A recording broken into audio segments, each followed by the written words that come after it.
Diary of a Motor Journey from Chicago to Los Angeles by Vernon McGrill, published in the year of 1922.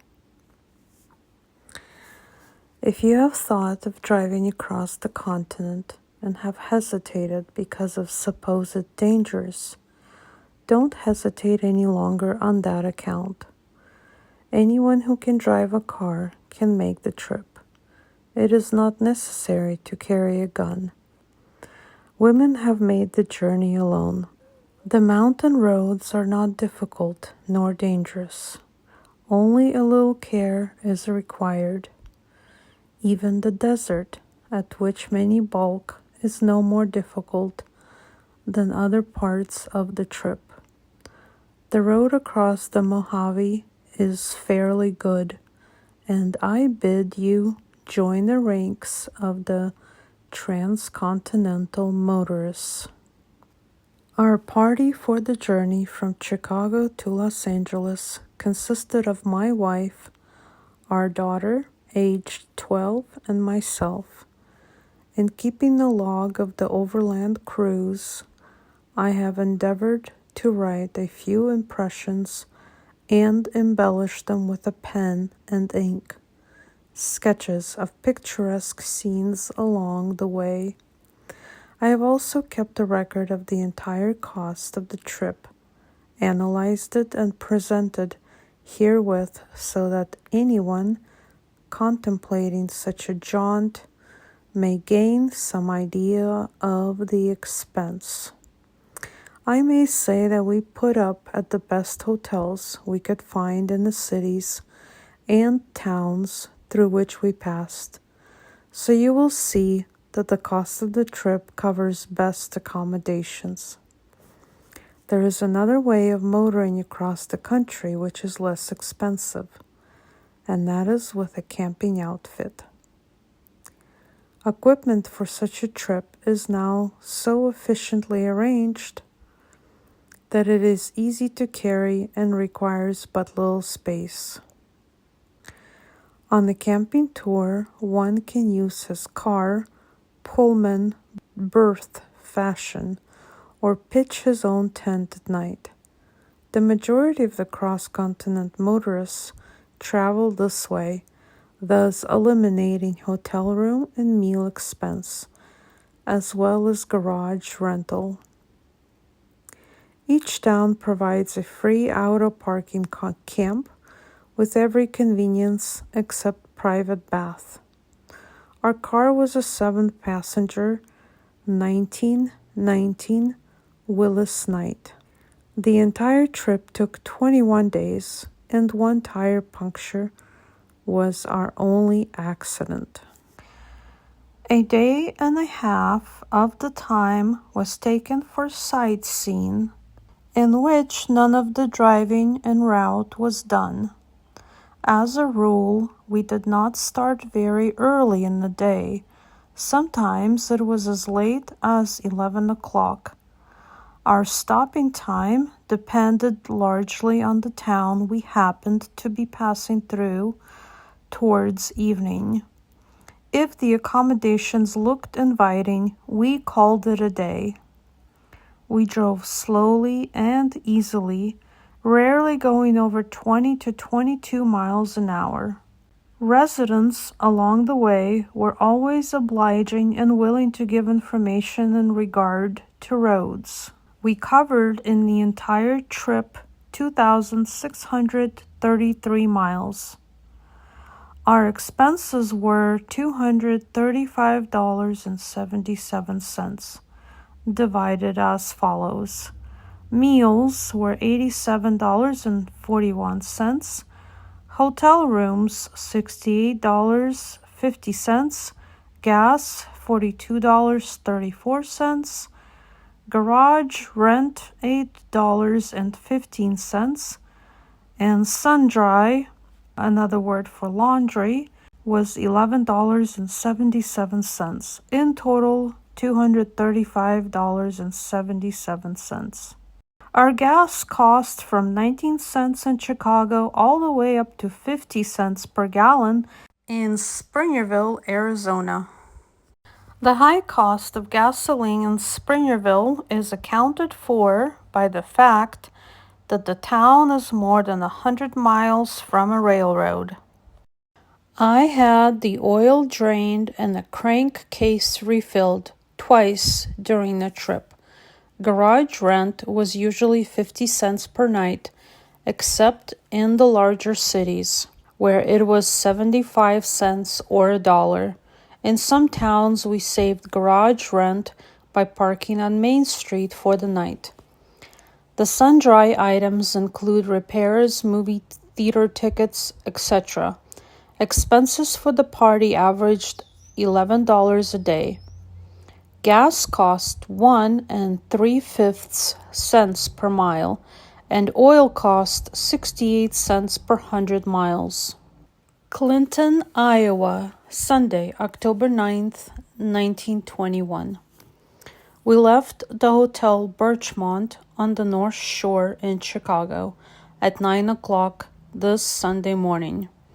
We proceeded south along the shore of Lake Michigan with Sheridan Road, Chicago's crack thoroughfare, passing through a most wonderful residence district. We continue south through the Gold Coast section into Michigan Avenue to Washington Boulevard, where we turned the nose of our car straight west and in the direction we would keep it most of the way until we saw the sun set on the Pacific Ocean. The purring of our engine was the only sound we heard as we passed through the Sunday quiet of the man-made canyons of Chicago's Loop District. The colossal, towering buildings led in a narrow strip of blue sky above us. Hurrying on, we passed through the city's western suburbs, Wheaton, Geneva, DeKalb, and Sterling, emerging into a picturesque farming country. We rambled on through Morrison and Fulton and arrived at Clinton at 5:45, where we anchored at the Hotel Lafayette for the night. The scenery is very beautiful around Fulton and Clinton, particularly in the vicinity of the bridge over the Mississippi at Fulton. The first day's run was made over wonderful roads, with the exception of several miles of dirt and gravel. The entire distance was paved. The distance covered was 170 miles. A disputed right-of-way. Marshalltown, Iowa, Monday, October 10th, year of 1921. Left Clinton after an early breakfast at the Hotel Lafayette and continued our journey over the Lincoln Highway, which we had followed from Chicago. This highway is well marked and can be followed from the signs without the aid of map or guidebook. It is called the America's Main Street. Our route today lay through a prolific farming district. We made Marshalltown our objective, and the roads seemed rather rough after the pavements of yesterday. They were, however, well dragged, and we were able to make fairly good time. We arrived here about 6 o'clock and experienced some difficulty in finding sleeping accommodations. A convention of red men of the world was in full blast, and the 3 hotels which the town boasts were all filled and had long waiting lists. Finally, we persuaded the proprietor of the Pilgrim House to let us have a reservation, which he was holding for some red men. Marshalltown is a wild town tonight. The streets are filled with Indians in regulation costumes and with painted faces. The street scenes would delight the eye of a movie director. War whoops and catcalls echo and resound up and down Main Street, and we feel as if we were in a frontier town. Our speedometer shows that we have covered 169 miles today. Omaha, Nebraska, Tuesday, October 11th, 1921. We slept little as the Indians made the night hideous with war whoops under daybreak. We left Marshalltown at 8 o'clock, still going west over the Lincoln Highway. The scenes today were those of a well-groomed farming country. Late in the afternoon, as we neared Council Bluffs, views of scenic splendor began to unfold themselves. The slanting, golden rays of the setting sun poured over the bluffs in front of us, reflecting from the roadway through our windshield in brilliant, blinding glare. As we reached the summit of the hills, there lay before us a panoramic view of Council Bluffs spread out in the distance in a purple haze, and Omaha, too, in the valley below, with the Missouri River like a ribbon stretched between them. We threaded our way through the rush hour traffic of Omaha to the Fontanelle Hotel, where we camped for the night. The day's run was 221 miles.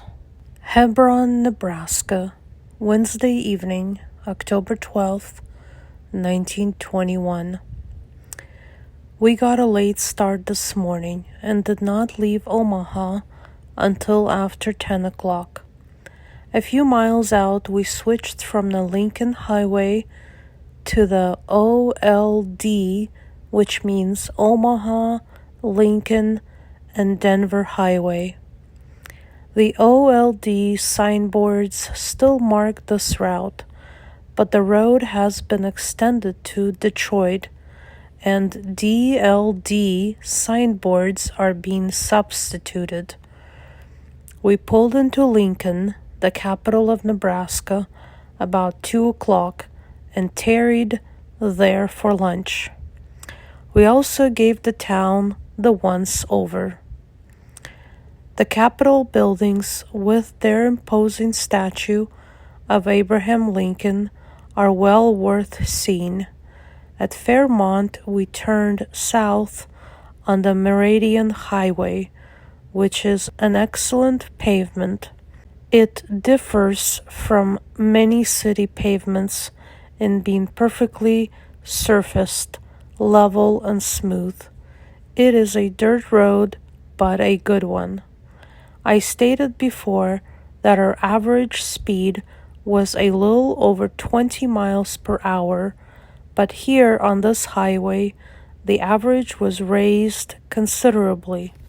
The day has been bright, with sunshine, and the fields on either side were green and picturesque. A light, warm breeze wafted the scent of the fallow across the road, which ran perfectly straight, without bend or curve, as far as the eye could see. There were no traffic cops and no traffic, so we broke the local speed laws. The car moved along from 40 to 50 miles an hour, but it did not seem to be going so fast. So perfect was the road. We will long and gratefully remember the Meridian Highway. The houses along today's drive were fine, well kept, and prosperous looking. Since morning, we have been heading south for the Santa Fe Trail, which we expect to hit tomorrow. At 7 o'clock, we registered here at Central Hotel for a night's lodging. Today's run was 163 miles. McPherson, Kansas, Thursday evening, October 13th, 1921. At 4:45 this afternoon, we drove into this town, which is situated at the junction of Meridian Highway and the Santa Fe Trail. Through the morning hours, we had a hard, trying drive, for we had to combat a combination of hurricane and Kansas tornado. We were harassed by a wind which was hot and dusty and came directly at us from the front. It blew the dust into clouds, making it impossible to see more than 10 feet ahead. We had gotten an early start from Hebron by parking our car in the middle of Main Street, right in front of the hotel, and also saved 1 day's garage rental. As we pushed farther south, the Meridian Highway became choppy and rough, making it necessary to drive carefully. We passed a band of gypsies camped by the roadside, a carefree, gay, and happy crew. They carried their effects in 3 large canvas-covered wagons. We, too, heard the Romany call and decided to buy our lunch at the next village and eat it al fresco by the way. From a delicatessen in Concordia, we purchased sandwiches, cookies, cakes, and had our thermos bottle filled with hot coffee, secured a bottle of milk from a passing milkman, and answered the call to the open under the trees in the woods close by the highway. A hillside sheltered us from the windstorm, and we spread our lunch on the green grass. The blue sky showed through the foliage above, where the slanting rays of the sun shone through. During the afternoon, we rolled through one town after another. These western towns may not have long histories as the eastern ones have, yet what they have is given publicity. The United States tire signs, which are made in the form of an open book and placed at the entrance to each city or town, are instructive and interesting. They give a short history of the place one is entering. At the entrance of the town of Belvedere, we read the following. When this town was on paper, one of the incorporators got up at a meeting and moved that the name of the town be called Belvedere after his wife. It was carried. Mentioning signs, we noticed many ingenious publicity stunts. One sign read, "Yes, dear, I will get some gasoline at blank garage." In Seeing America First, along this route, one passes many points of historical interest. Today we passed the stomping ground of the famous scout, Kit Carson, and at another point a sign called our attention to a place where General Custer battled with the Indians. The whole day's run has been interesting, and we covered 142 miles. Garden City, Kansas, Friday evening, October 14, 1921. We parked our car last night in McPherson's Main Street. At 8 o'clock this morning, as our baggage was being stored away in the car by the porter of the hotel, a tough-looking individual loafing in front of the hostelry volunteered this information. Don't you folks know that cars are stole every night from these streets? I see by the Chicago label on your car that you come from my hometown. I lived on West Madison Street, and before he had finished, we knew his life's history. On the highway, everybody is the tourist's friend. The morning was clear and bright, and the sun very warm, even at that time of day. We left McPherson over the Santa Fe Trail and turned west again toward the land of the setting sun. The town is clean, attractive, and prosperous looking, very similar to the other towns and villages that we pass through every half hour or so. They all have the main street and their scattered residence district. The Santa Fe Trail is a hard clay highway, level and smooth as a city pavement, but we found as we sped along that the towns were getting farther and farther apart. Until the early afternoon, we found ourselves out in the vast expanse of the great American prairies. In all that boundless space, the eye could not see a tree, not even a bush was visible. One's vision seemed to cover hundreds of miles, and the view was magnificent.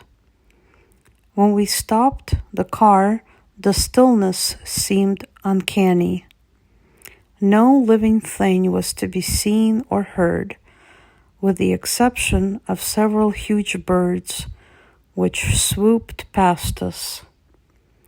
They were bigger than turkeys, and we wondered what they might be. It is possible they were buzzards. Later in the afternoon, we passed houses miles apart and fields that were cultivated in open ranges. From time to time, we passed groups of cowboys herding their cattle by the side of the highway. In appearance, they conformed to every movie standard. Tonight, sitting in the lobby of the Windsor Hotel here in Garden City, I gathered much information about Kansas from the occupants of the easy chairs. I learned that Kansas is the country of red barns, red-cheeked girls, and ready money. It is the granary of the nation. More than $800 million pour into Kansas yearly in payment for its farm products. Minerals and oil also bring a steady stream of money into the state. I would like to describe the sunset on the prairie as we neared Garden City this evening, but it surpassed my power of description. The run today was an even 200 miles. Las Animas, Colorado, Saturday evening, October 15, 1921. After a very good breakfast at the Windsor Hotel in Garden City, I took the car over to the nearest filling station to get its daily ration of gas, oil, and water. I could not find the proper oil, so had to scout Main Street for it. At last, I located some that was suitable at a hardware store. Had all of the old oil drained out, as I had driven more than 1,000 miles since it was last drained. After shooting the old oil over the springs, steering gear, and shackle bolts as per directions, the car purred smoothly back to the hotel. There I found a little reception committee composed of the hotel porter, my wife, and daughter, with the baggage all lined up on the sidewalk, awaiting me and ready for the day's start. After being duly reprimanded for the long time it took to get the car, we were soon on our way. Just out of Garden City, they were doing work on the Santa Fe Trail, and we started the day with a long detour over a sandy and rather rough road, which made travel heavy. We were unable to make much time, for detours, sand, and rough roads were encountered for the whole day. We crossed the Colorado state line before noon, but not before we had set our watches back 1 hour to conform with standard time. Mountain time begins at Dodge City, Kansas, and thus our day was lengthened 60 minutes. We had lunch at the Harvey restaurant at Syracuse. Up to this, the 7th day of the trip, the weather had been fine, sunshiny, and clear, and very hot. The country through which we sped today was similar to that in southern Kansas, a flat prairie country with few houses and small towns at long distances. The towns and country are typically western. In one of the towns today we saw the sign, "The West begins here." We secured some snapshots and sketches of cowboys and cattle scenes along the way. We found the people friendly, and apparently they like to have tourist cars pass through their towns. Such signs as follow were displayed at various places. "Welcome," "Hurry back," "Come again," "Goodbye and good luck," "Goodbye and God bless you." Many who speak to us along the way remark on the Chicago sign on the car. They have been in Chicago or are going there, have friends living there, but to get back to the day's run. This day we encountered the worst roads we have found so far. Often the roads were so sandy that 10 miles was the limit. Some roads were rough and others under repair. It was quite dark before we reached Las Animas, and we had some difficulty in picking our way, even with the searchlight on. The earth was very dry, and if we met a car or lumbering wagon, the lights would not penetrate the dust. We were not familiar with the road, and the dark, dusty atmosphere was bewildering. About 15 miles from Las Animas, we were stopped by a pile of lumber and the dirt across the entire roadway. On making an investigation with our hand flashlight, we discovered a sign which read, "Bridge down, road closed." By this time the night was inky black, and we had planned to make Las Animas during daylight hours, but had not allowed for bad roads. If there were any stars in the sky, they were obscured from our view by the dust. No lights were visible anywhere.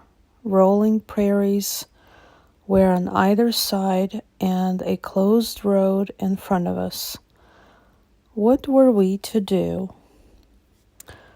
Further search disclosed a detour down a steep bank which would have been hazardous in broad daylight. The detour led to a riverbed which was nearly dry. Across the riverbed and up a steep bank on the other side of the roadway. My wife went ahead with the hand flashlight, pointing the way. The flash could not be seen from the car on account of the sharp turns, but I put the lever in first gear and with a tight grip on the brakes started down the bank in a Stygian darkness. We partially skidded and slid to the bottom.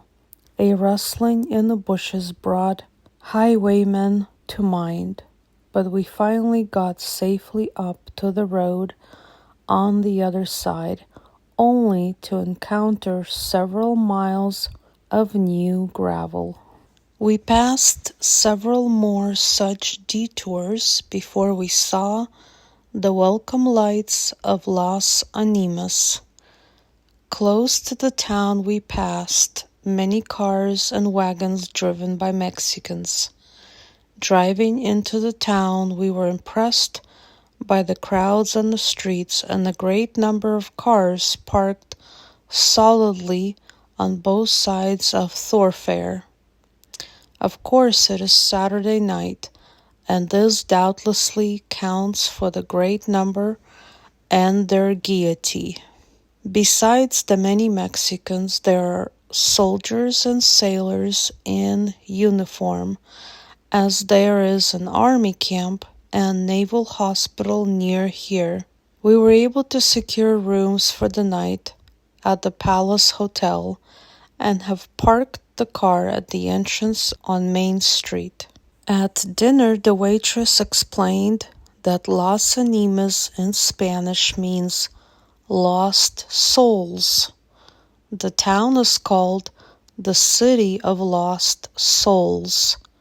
And believe me, that's right, volunteered our informer. We expect to make only a short run tomorrow, as it will be Sunday. Today's mileage was 143 miles. Trinidad, Colorado, Sunday evening, October 16, 1921. We left Las Animas at 9:30 this morning.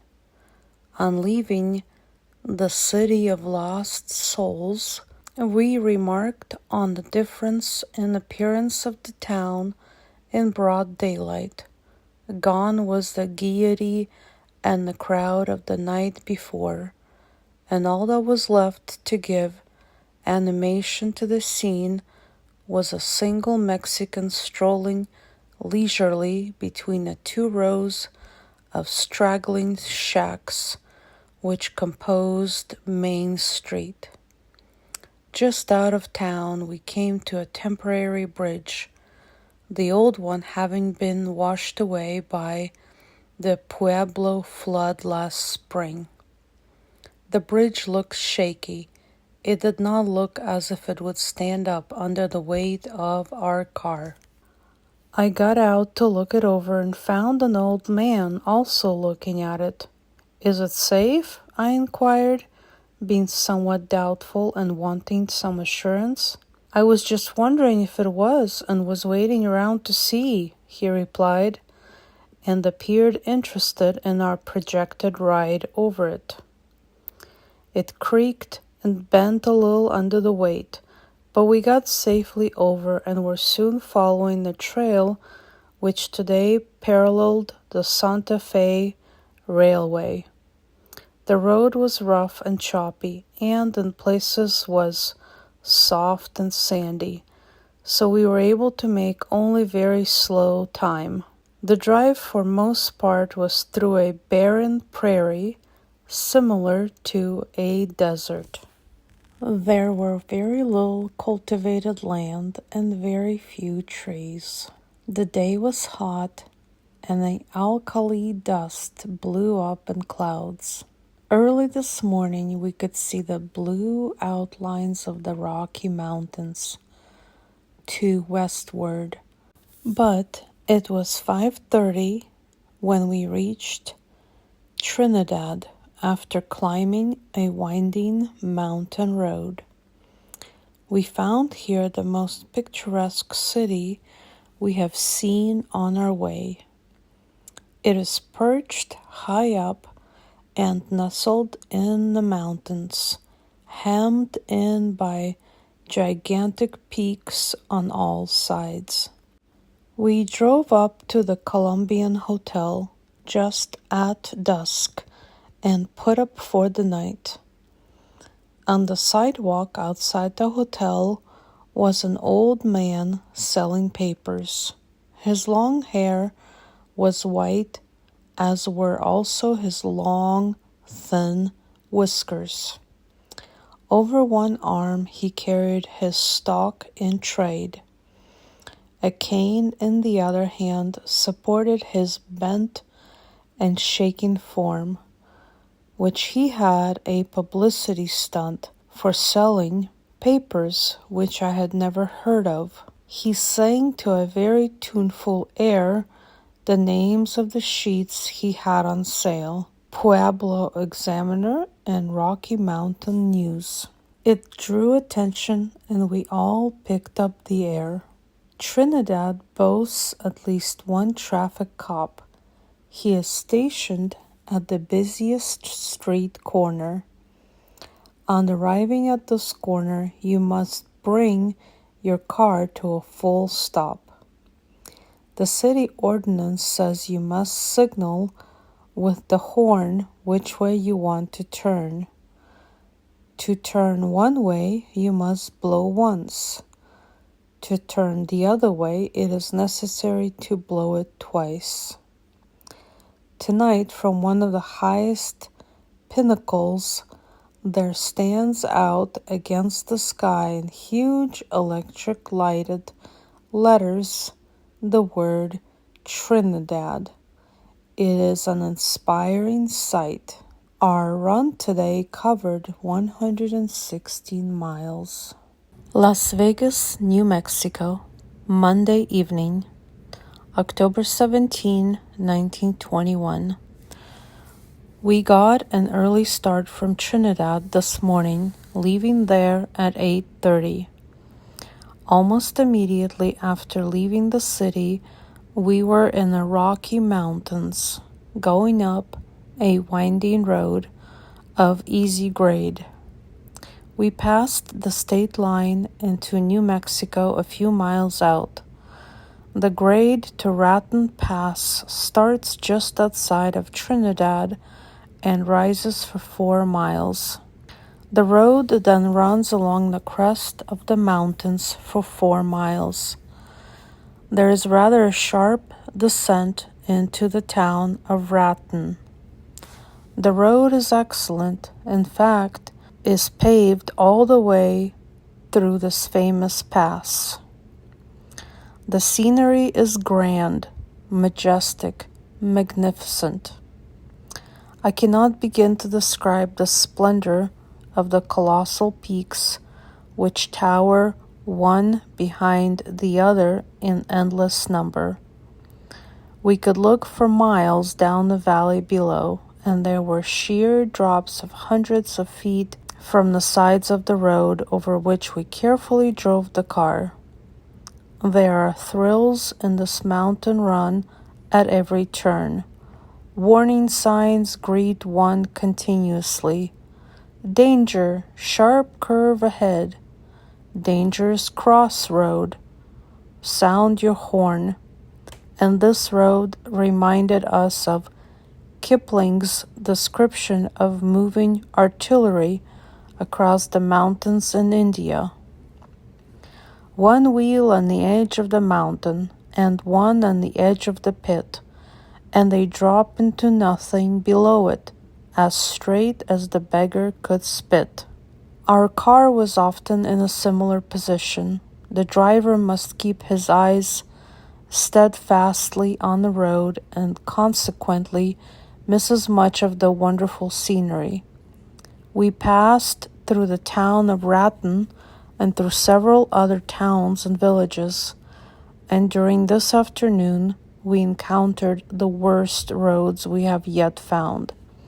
In fact, I never saw a worse road anywhere. It is the champion bad road, and there is about 10 miles of it. It lies between Wagon Mount and Watrous. It starts out with very soft silt into which the wheels sink hub deep at times. Underneath the silt there are sharp stones of various sizes over which the car bumps from one to another. After 5 or 6 miles, the so-called road develops into a very rocky trail which twists in serpentine fashion across a rolling prairie. It seemed as if all the rocks in the vicinity had been collected and strewn along the way so that the cars could have a regular series of bumps. Mayhap the tire manufacturers are in conspiracy with the road supervisor of this district. The trail led up over a fair-sized mountain which was covered with extra-large rocks with jagged edges that constantly tore at the tires. But large rocks, middle-sized rocks, or small rocks, it was impossible to escape them. We could move only at a crawling pace.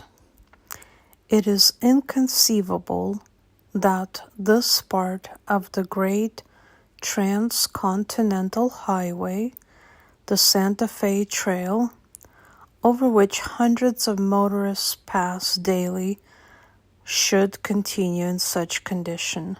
A little work at removing the stones would make a great difference in this stretch.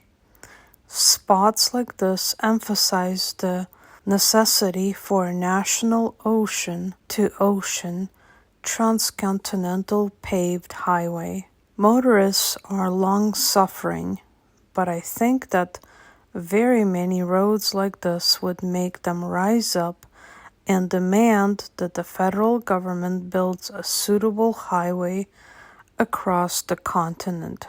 We found a fairly good road the last 20 miles into Las Vegas, where we arrived at 5:30 in the afternoon after a day's run of 140 miles. Thank you for listening. Next part will be coming soon.